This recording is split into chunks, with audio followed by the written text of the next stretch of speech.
You know that moment when you're sitting on the edge of your bed, phone in hand, rewriting the same text for the 10th time? Trying to sound cool, casual, not needy. You delete the heart emoji, too much. You add a period, too cold. You finally hit send and immediately want to throw your phone across the room. That's not love. That's an audition. And every single day, millions of women are performing for men who aren't even buying tickets. This is Maya, and today we're talking about why most detachment advice is actually making you more attached, and what actually works when you stop performing and start refusing. Here's what the audition looks like in real time. You meet someone, the chemistry is there, and then without even realizing it, you start shapeshifting. He mentions he likes hiking. Suddenly, you're researching trail boots. He says his ex was too emotional. Now you're swallowing every feeling like it's evidence against you. He goes quiet for 3 hours. You're running a full internal investigation. Did I say something wrong? Was I too available? Should I post a story so he knows I'm fun and busy? You're not dating him. You're auditioning for the role of woman he might choose. And here's the part that'll make you uncomfortable. He can feel it. This isn't about you being broken or desperate. This is attachment theory in action. If you grew up having to earn love, performing for approval, walking on eggshells, being the good girl who never caused problems, your nervous system learned that love is conditional. So now, every relationship feels like a test you have to pass. Psychologists call this anxious attachment, but I'm going to call it what it actually is: performance attachment. You're not anxiously attached. You're addicted to auditioning because somewhere along the way, you learned that your natural self wasn't enough. And that belief, that's the cage. Now here's where it gets messy. You've heard the advice: just detach. Stop caring so much. Be mysterious. So you try. You force yourself not to text first. You pretend you don't care when he leaves you on red. You play cool while your stomach is in knots. But here's the problem. You're still performing. Now you're just auditioning for the role of detached cool girl. Same cage, different costume. Real detachment isn't about caring less. It's not about playing games or pretending you don't have feelings. Real detachment is refusing to audition at all. It's saying, I'm not here to prove I'm worth choosing. I'm here to see if you're worth my time. And that shift, that's where everything changes. Let's go deeper. The reason you can't detach isn't because you love too much. It's because you've made him your identity. When you're constantly checking if he's happy, if he's pulling away, if you're doing enough, you're not in a relationship. You're outsourcing your sense of worth to someone else's mood. This is what happens when your self-concept is unstable. You wake up and the first thing you check is, did he text? If yes, you're good. You're worthy. The day can start. If no, spiral, anxiety. What did I do wrong? That's not love. That's emotional hostage taking. And it didn't start with him. It started the first time you learned that your value was tied to someone else's approval. Here's what no one tells you about being the good girl. Good girls don't make waves. Good girls are accommodating. Good girls adjust themselves to fit whatever space they're given. So you learn to read the room, anticipate needs, smooth over conflict before it even starts.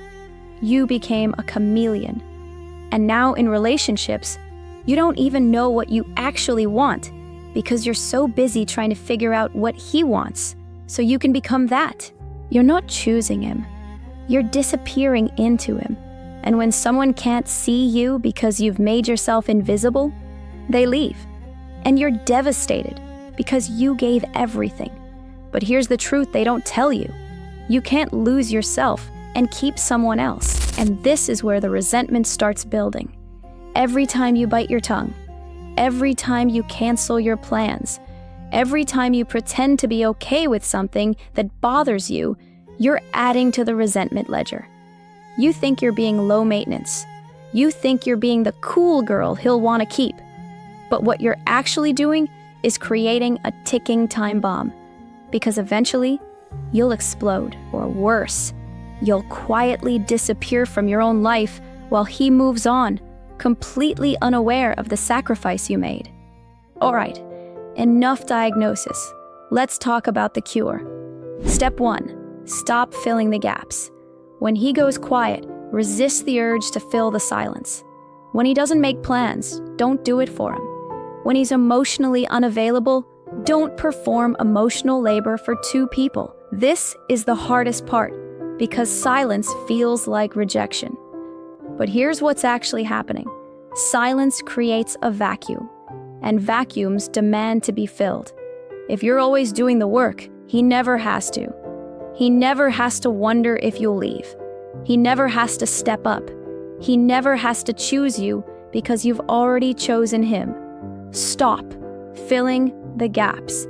Let him wonder. Let him show you who he is when you're not doing all the heavy lifting. Step 2. Your worth cannot come from him. I need you to hear this. The person you are most attached to must be yourself. Not him, not his validation, not his attention. You. When you wake up in the morning, the first question shouldn't be, did he text? It should be, what do I need today to feel alive? Make a list, right now. Write down who you are without anyone else's input. What do you value? What lights you up? What do you refuse to tolerate? That list is your North Star. When you feel yourself slipping into performance mode, come back to it. Step 3. The emotional independence test. Here's how you know if you're actually detached. Can you be okay if he leaves? Not happy, not unbothered, but okay. If the thought of him walking away feels like it would destroy you, you're too attached. Real detachment sounds like this. I want you, but I don't need you. And if staying with you costs me myself, I'll choose me every time. That's not cold. That's self-preservation. And ironically, that's when you become magnetic. Because the woman who knows she'll be fine either way, she's the one everyone wants to keep. Here's your assignment.